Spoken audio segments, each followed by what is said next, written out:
কি রান্না করতেছ আজকে?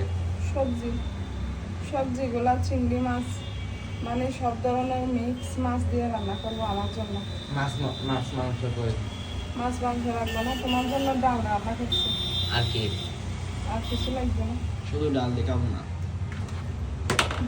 জীবনত বহুত কিছু খাবার চাল মাছ দ্বারা এখানে লবণও দিছি, এগুলো মাখবো একটু ইয়া করে, অলিভ অয়েল দিয়ে রান্না করবো।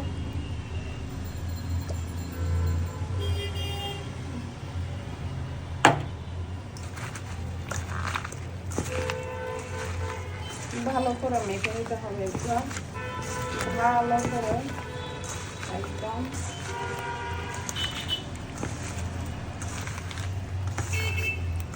এভাবে সবজি রান্না করলে অনেক মজা।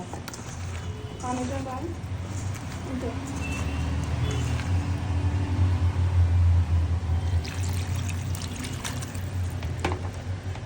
এখানে চিংড়ি মাছ আছে, চিংড়ি মাছ আমি পরে দিব, আগে এগুলো উড়াই।